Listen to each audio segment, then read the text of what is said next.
Hello, everybody. Welcome to the Buckeye Weekly Podcast. I am Tony Gerdeman, here as always with Tom Orr. Tom, how's it going?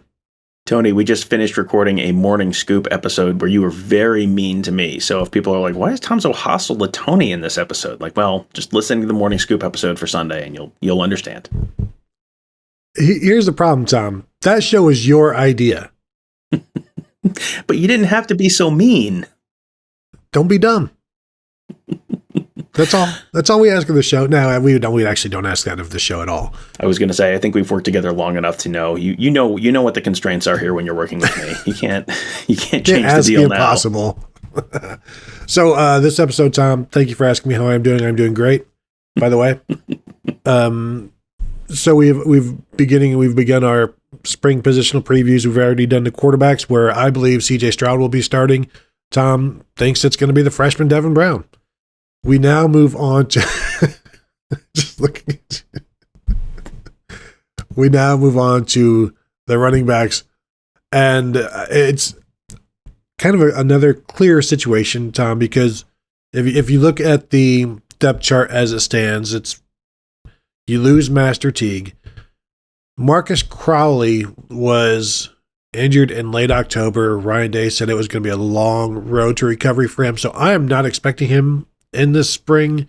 So I don't have any information one way or the other than if you get injured in October, I don't expect to see you 6 months later after like a major long-term injury, 5 months later. And so that leaves a pretty easy depth chart to see of Trayvon Henderson, Mayan Williams, and Evan Pryor. Now, Dallin Hayden won't be in for the spring, so you've got those three guys. And I think this is kind of a blessing in disguise in that you don't have a ton of bodies. You can keep everybody happy with work. You can keep Mayan Williams happy. You can get Evan Pryor enough work to get him to improve. And let's not pretend like Trayvon Henderson is a finished product. I think this is a really good situation for all three of those guys because they're all going to get good work and they all need it. Yeah, none of those guys are finished products. You don't have the guy, J.K. Dobbins in his third year right now on this roster. You don't have Mike Weber in his fourth year on this roster. You've got a lot of guys who need to continue to grow and get better because, Trayvon Henderson was outstanding as a true freshman, like really, really good season. But there are definitely areas he needs to continue to refine his game, and he would tell you that, and Tony Alford would definitely tell you that. And you've got areas for opportunities for growth. You're going to have a lot of snaps this spring. There's going to be a lot of time because without Marcus Crowley, and I'm with you on that one because, again, we don't have a firm timetable, but a knee injury in October, even if you're good to go in 6 months, they're not going to rush guys back. I would be very surprised if we did not see, maybe we see Marcus Crowley out there, but he's in a limited contact jersey or something like that. There's no reason to rush guys back at this point because a setback then screws you up for the season, which they definitely don't want to do. So, take your time. You've got three guys.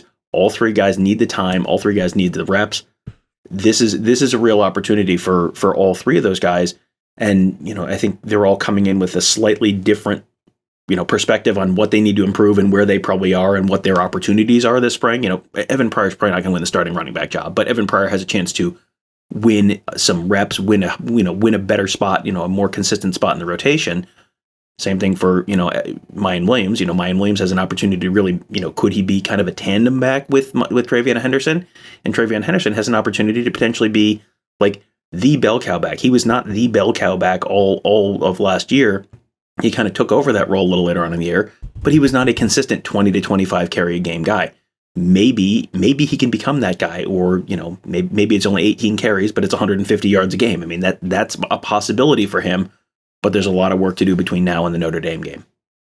Yeah, I'm just looking here. Mayan Williams, the most carries he had in the game last year was 14. He did that twice, once against Oregon and once against Nebraska or Purdue. He obviously started the Minnesota game and only needed 9 carries to go for 125 yards. Trayvon Henderson obviously had more work.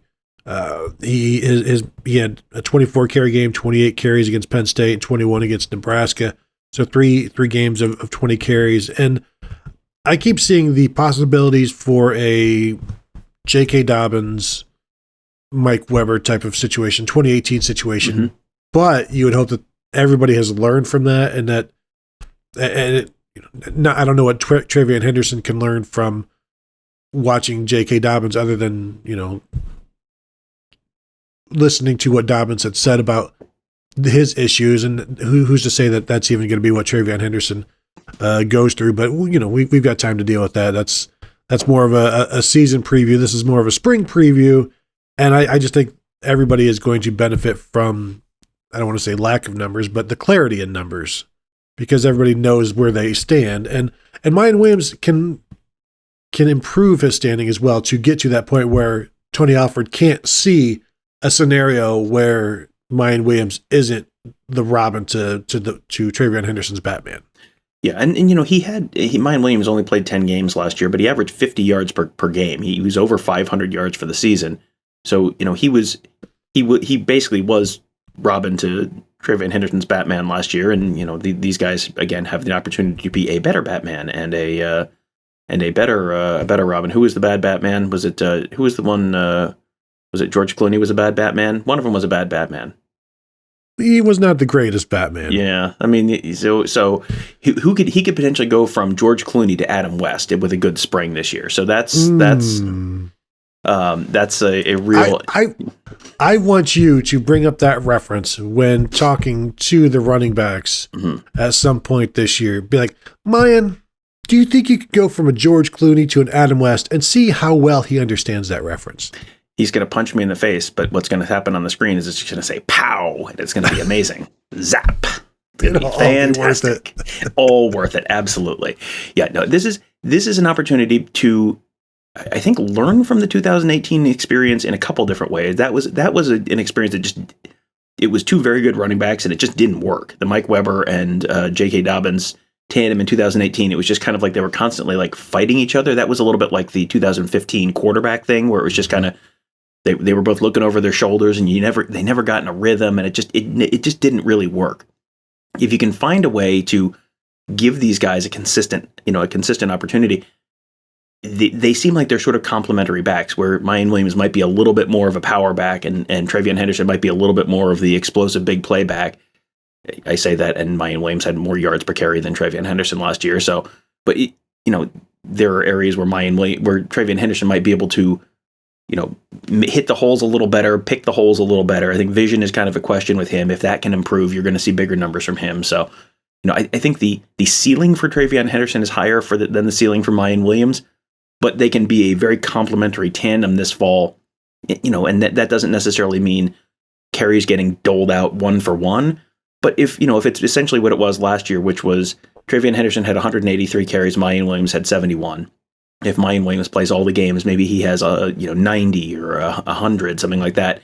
If it's kind of a 2-to-1 ratio between those two guys, you're probably there's an opportunity there if they're working correctly and they figure out the rotation correctly and those guys continue to improve. There's a real opportunity there for them to turn, for the whole to be greater than the sum of the parts. Yeah. And so let's look at what are the biggest questions going into spring for the running backs, because again, these are all very good guys. You got Trayvon Henderson, Mayan Williams, both established guys. Now you know what you're getting with them, but you know that you can get more.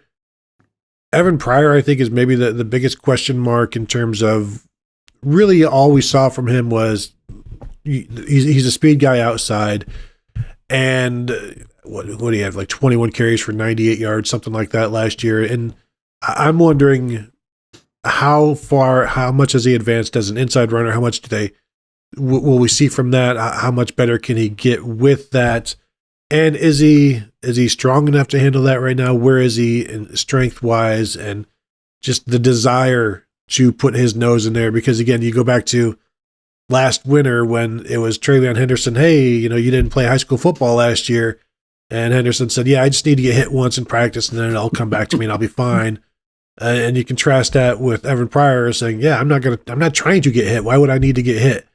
And so you can't really play the position with that attitude. And well, you can try not to get hit. It's not going to work. So you have to be able to adjust to getting hit. And I'm just wondering where that adjustment is as a tough runner. and the desire and just the grit that position needs. And really, you could have the same question for Trayvon Henderson. I think Henderson ran tough, but didn't find as many holes later in the season. But my question my biggest question is just Evan Pryor, his toughness, his ability, not that he's not tough, but his ability to run tough runs between the tackles, those short yardage drills that they do, and how much tackling are they even going to be doing? So I don't know how much of this question can be answered. And really, it's same with my other question with Trayvon Henderson. Where's his comfort between the tackles? How is the vision? Because we saw him run into tacklers quite a bit in the second half of last season. I think those for me are the biggest questions. I don't know how much those will be answered in spring, because how physical do you want to be in spring? I don't know. Do you have any questions about the running back situations, or what you think about mine? No, I think you're kind of on the right track with Pryor, because I think the physical aspect of the game is going to be part of what determines how much he plays. But one thing you sort of walked around it without actually saying it out loud was pass pro. Like, how is he going to do with blitz pickup? Because he was 180 something last year. He's listed at 198 pounds now, so he's put on some weight. Because that was the big concern with him, was he was not quite big enough for the pass pro responsibilities, blitz pickup, all that kind of stuff. Because if you can be a running back, but if they don't trust you in pass protection, that's kind of a pretty big tip off. Like, other teams are going to figure that out, and that's going to be a tip off that, hey, if this guy's in here, he's not going to stay in and block. So he's either going to run the ball or he's going to run a route. That's something you can't have.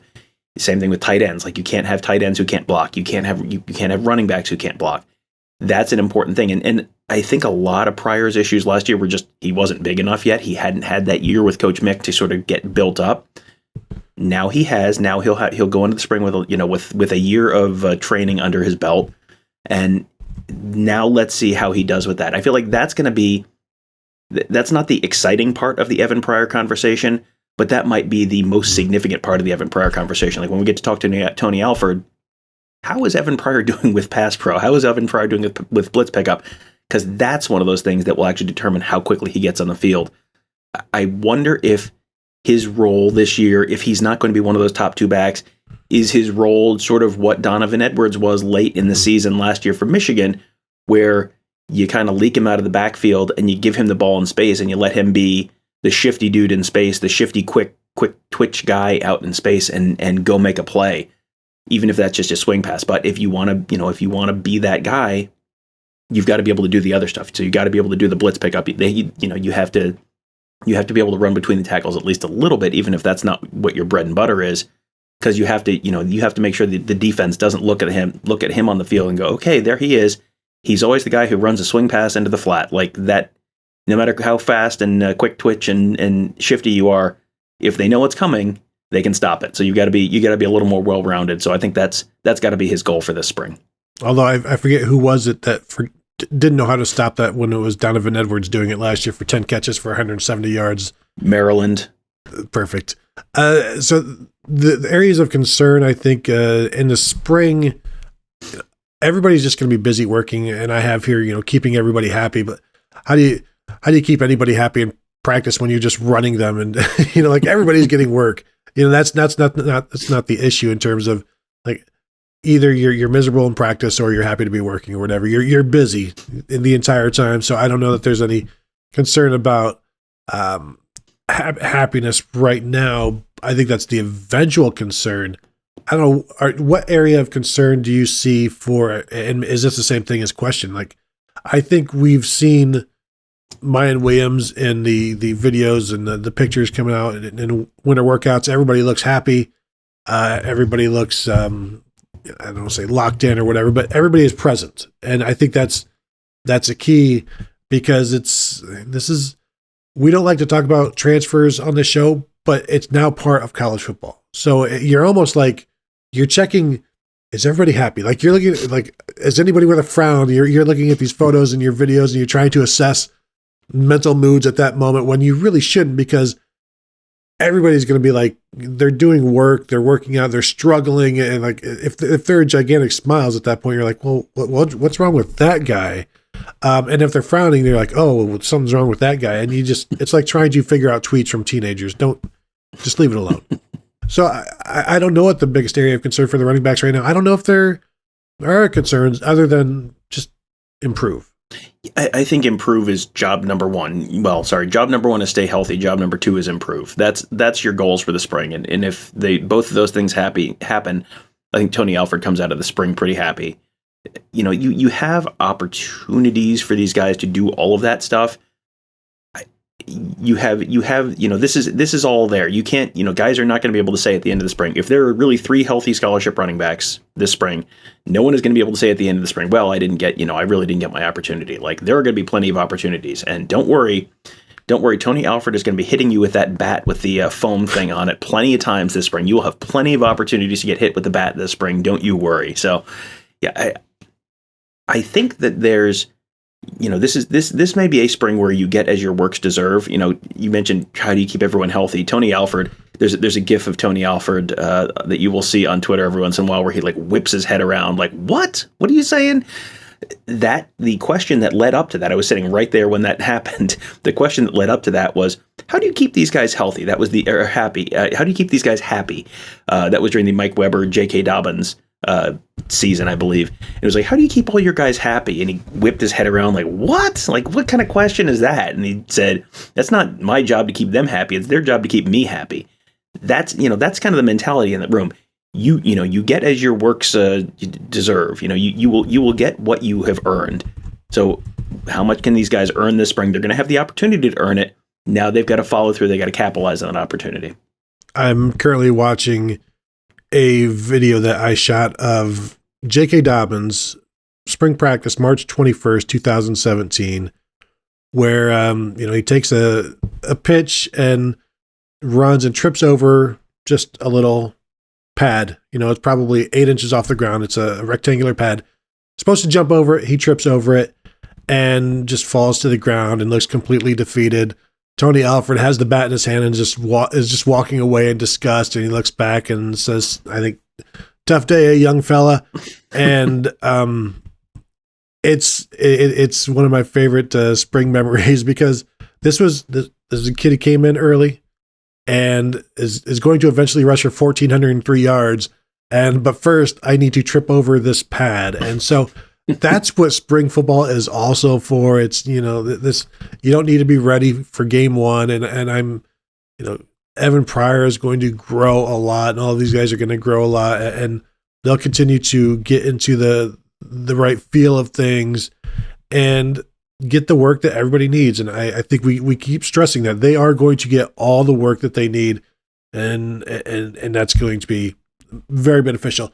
Tom, we've got a couple of listener questions. That's another thing with the preview shows. If you guys have listener questions, we will attach them to each of the positions that you're asking about. So this first one, if you want to handle it, since that is what you do. Sure. First one is from @BCSBuck. Why did Trayvon Henderson's output drop so dramatically last season? And I pulled up his game log real quick. If you want to just look at total yardage, he had the high of 270 against Tulsa, 102 against Maryland, 152 against Penn State. Those were his only 100-yard games last year. You wouldn't think that with a guy with 1,200 yards, but he had a lot of 93, 71, 81, 92, 98. But at the end of the year, 9 carries for 63 yards against Michigan State. That was purely they don't need him, so they're not going to use him. 17 for 74 for 4.4 yards per carry against Michigan, and then 17 for 83 for 4.9 yards against Utah.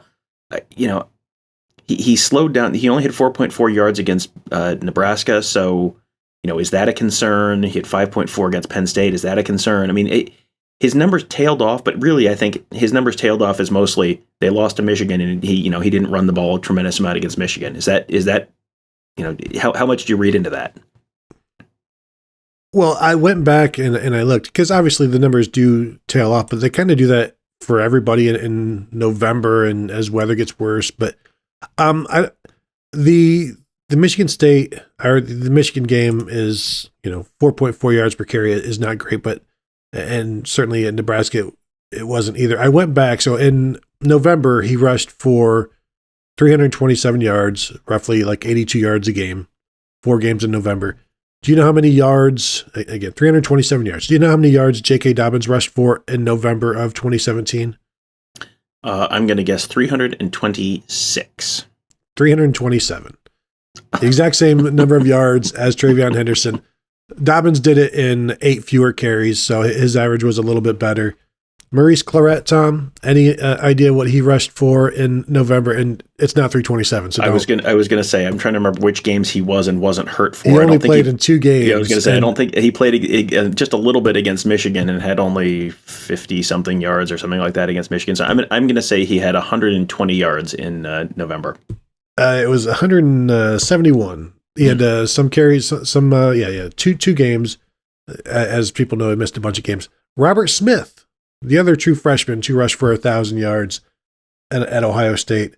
His numbers, he had 393 yards in November in 4 games. So, just to throw out some other freshmen. But and I've said it before, where maybe, I don't know how accurate this theory is. It's probably wildly inaccurate, where Trayvon Henderson was challenged to be tougher, or challenged that this is going to be tough. November is going to be tough.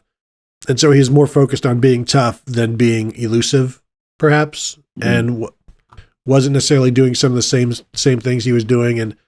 And maybe also as the offense goes on, defenses figure it out quite a bit. And certainly at least the running game, and it can take advantage of it, because there didn't seem to be as many holes later in the season as there were early in the season. So maybe that's some self-scouting that goes on as well. But then they had a month to self-scout, and he still only averages 4.9 yards against a very good Utah defense. But I would, 6.8 yards per carry this past year. If he does that again, I think you take it, because you can't expect to continue to increase it, even though that's kind of what Carlos Hyde and Ezekiel Elliott did. Mm-hmm. But, at 6.8, I think that's pretty good.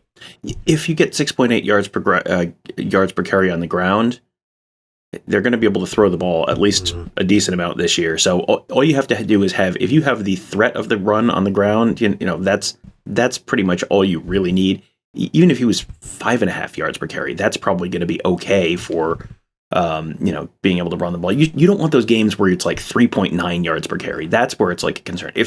If you're consistently above 5 yards per carry, and if you're above 5 yards per carry in all of your games, you're doing pretty well, and you're going to end up with an average of 6.8 or 7 or something like that. So you're going to, I think the consistency is maybe more of a thing to me than what the final number ends up being. But yeah, I think there's a real opportunity there, and I think this is a team that's going to be able to run the ball, because we haven't even talked about the offensive line portion of this, where you're not playing 4 tackles on the offensive line anymore. And when Matt Jones was in the game last year, you saw them maybe be able to run the ball a little bit better. Matt Jones is probably going to be in all of the games this year. Luke Whippler is going to have another year under his belt. You're going to have Dwan Jones on the right tackle. You're going to have Paris Johnson on the left tackle. Those 2 guys were both on the line already last year, so they should be better. And then whoever the last guy is, whether that's Harry Miller or whether that's Donovan Jackson or someone else at that right guard spot, that seems like a line where it is a more traditional line where you're not necessarily, you don't just have the 4 tackles, you've got a more traditional center, 2 guards, 2 tackles line. That should help opening up some of those holes in the on the line as well. Next one from at VW Chad W. I would like to make a bold prediction. Mayan Williams will be more productive in this upcoming season than Trayvon Henderson. Now, how are we defining more productive? That's kind of the $64,000 question here. Is it more yards per carry? Is it more yards? Is it more carries? How are we defining this? I'd say more rushing yards. Yeah.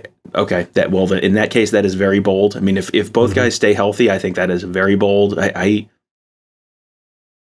don't know that I see a scenario where both guys are healthy and that still happens. I mean, you would need a pretty significant change, because it feels like Mayan Williams has his role on this team, but Mayan Williams feels like he's maybe more of a complementary back rather than an every down back, because I think Trayvon Henderson just kind of gives you a little bit more of a few different things than Mayan Williams does.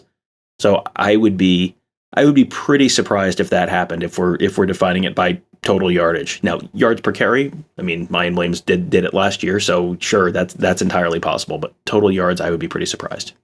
And hence the bold prediction, Tom. I know generally you are not surprised by your bold predictions, because one, they're neither bold or surprising if they come true. So, but this, and also, Tom, I should mention, you mentioned on the Morning Scoop that we recorded that we had our first 5-star review on Audible. That 5-star review, I believe, came from at VW Chad W. Oh, there you go. Well, So thank you there very you go. much for that. Yeah, and whatever podcast platform you're listening to this on, whether it's Spotify or Apple or Audible or wherever else, we do appreciate your 5-star reviews because those will make the magical algorithm tell more people listen to the show, and so you can subject other people to us as well just by hitting that 5-star rating and review button. That's one of those things. Well, I had to smell it, so now you smell it. Is it like that? Exactly. This podcast. Does this milk smell bad to you? Come here, look at this. Taste this. Is this right to you? So then, as we also do on these preview shows, Tom, let's take a quick look at what Michigan has this spring. They lose Hassan Haskins, their leading rusher from last year, over 1,000 yards rushing. They return Blake Corum, who nearly had 1,000 yards rushing and would have if he hadn't missed some games. Donovan Edwards, a weird freshman year last year in that he didn't carry the ball a ton, but he showed up as a receiver at some points and had some effective games. And then the other freshman they had last year, Tavier Dunlap, who had a few carries, but I don't really remember seeing him at all. And that's generally because there's no point in watching certain portions of the end of Michigan games when it's just they're running the clock out or whatever. So I don't recall ever seeing Dunlap. But I think with Corum and Edwards, they're going to have one of the best running back tandems in the conference. Is this, Tom, let me say, is this kind of another Cade McNamara, JJ McCarthy thing here where you can only go so far with Blake Corum, but you might be able to go farther with Donovan Edwards? You know, it's interesting because I think those guys are maybe more similar to me in style than the McNamara and McCarthy tandem is, where McCarthy is more of a runner and McNamara is more of a passer. Those two guys are very similar. Like, you know, Ohio State's backs, you're talking about Trayvon Henderson, who's maybe a little bit, you know, not much smaller, but a little bit smaller. And then you've got the, you know, Mayan Williams, who's the big 225-pound guy. Corum's listed at 200. Donovan Edwards listed at 202. I mean, these are not guys who are, they don't have the Hassan Haskins between those two guys. Now, Tavier Dunlap, 6'0", 222. Like, that's basically Hassan Haskins size. So you're kind of relying on Dunlap probably to fill that Hassan Haskins role this year. But yeah, those are guys who are not necessarily complementary pieces because they tried to use Corum in the pass game some. Donovan Edwards is probably a better receiver than Corum is, but just in the run game, I think those guys are a little bit more similar, which then, I mean, I guess that helps in some ways that you're going to be able to kind of do the same things with both guys, and it's not going to be, you know, super obvious that this is the inside guy. You know, it's not Mr. Inside and Mr. Outside like Army had in the 1940s.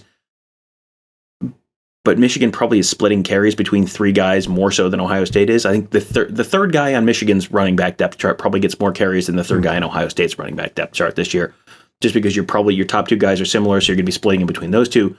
But then the third guy is the other guy that fills the other part of that role, and so you're probably going to see a lot more because that feels like that's more the Jim Harbaugh running back to me in my mind is the Hassan Haskins guy, where it's not necessarily big play, but it's move the chains, keep things moving. But you know, there's a new offensive coordinator in Michigan right now, and I think those were all internal hires. So you know, you wonder if this is going to be Jim Harbaugh kind of imposing his will on his coaching staff and kind of going back to more of a Jim Harbaugh offense this year again.